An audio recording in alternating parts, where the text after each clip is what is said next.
Hello everyone, blessed morning po sa inyo lahat and welcome back to my channel. So, 4 weeks na po ang mga sibuyas natin.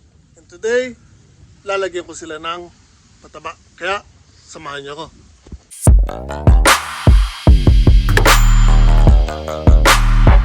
Okay guys, so tulad ng sinabi ko, ngayon natin lalagyan ng pataba ang mga sibuyas natin. So, ito yung binili kong pataba sa kanila o yung abono para sa sibuyas. So, kung makikita nyo sa picture, para po talaga sa sibuyas yan at mga bawang. So, today, lalagyan natin siya sa pagitan lang or sa may gitna. So, maglalagay lang tayo ng mga butas dyan, tapos lalagyan natin ng mga pataba yung sibuyas natin para mas lumaki po sila agad at mas lumusog po sila. So, lagyan na natin sila ng pataba.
Okay guys, so katatapos lang po natin maglagay ng mga pataba sa sibuyas natin. And habang naglalagay ako ng pataba, may mga nakita akong bagong problema. So, hindi pa ako nakakabili ng mga panlagay doon sa insekto na kumakain doon sa mga dahon ng sibuyas natin. And now, meron ako nakita na panibagong magiging problema natin sa sibuyas. So, balik rin ko camera ha. Okay guys, so ayan po yung sibuyas natin. And kung makikita nyo, sa pagitan nila, ayan, naglagay po ako ng mga pataba. So kung makikita nyo dito, may butas. So ibig sabihin, meron pong hayop dyan sa loob. So ang tawag dyan ay mogra dito sa Japan or mole sa English. So meron dyang hayop na gumagawa ng butas at kinakain naman yung mga ugat o laman ng mga pananim natin. So kung sa sibuyas, ugat. Kung mga kamote naman, yung mga laman ng kamote. At kung ano-ano pa. So pag tinuunan ko yan, malalim po yan. So magagawa nyo lang dyan ay maglagay ng trap para mahuli siya. Kaya nga lang, wala po akong panlagay sa trap sa kanya. So wala tayong magagawa dyan for the meanwhile. So again, Hayaan ko muna siya dyan. So yung pataba, sobrang busy ako.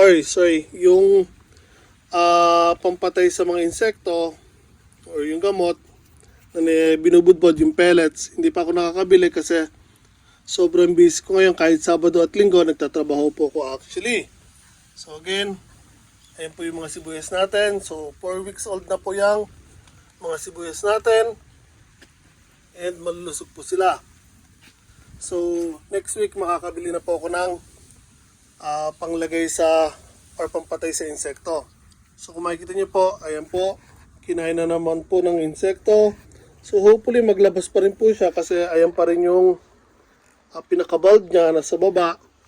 Pero yung dahon niya, ito po, palipan lusog-lusog na kinain. So wala tayong magagawa dyan. Pero hopefully, sana magtuloy pa rin siya kasi andyan pa rin yung bulb niya.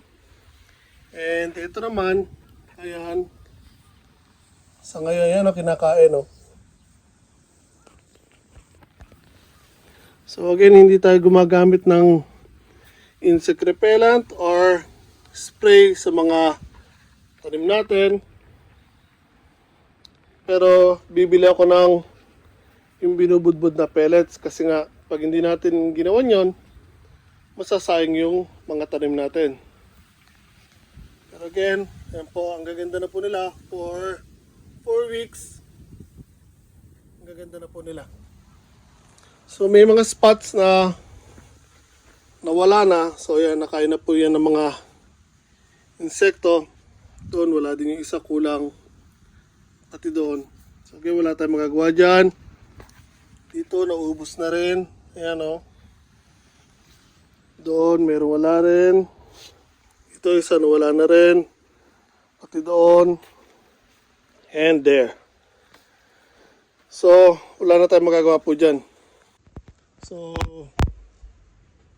next week bibili na lang ako ng panibagong pang alagay dyan sa paligid, pati dito sa pagitan ng mga garden beds para at least kahit paano masolusyonan natin yung mga insekto.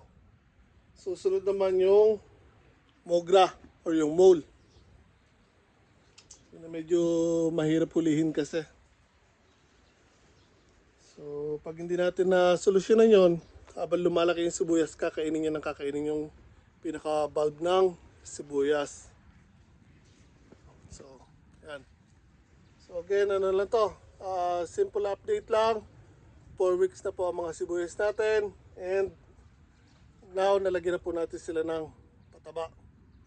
So meron akong dalawang kasaba dyan. Bubunutin ko na rin yan. Tsak, may laman na yan. So pakita ko na rin sa inyo yung papaya ko. Siya na nakakasilaw.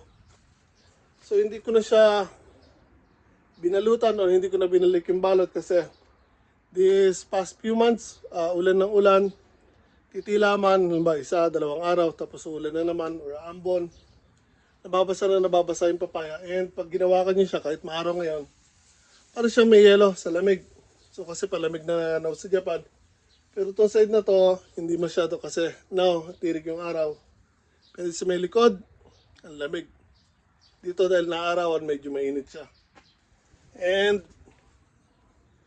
hindi lang sure kung halata sa camera, pero yan po, nagbabago na po yung kulay ng papaya natin. So hopefully by end of November or first week of December, sana mapitas na natin tong malaki na to, pati itong isang to, and yung isa sa likod to.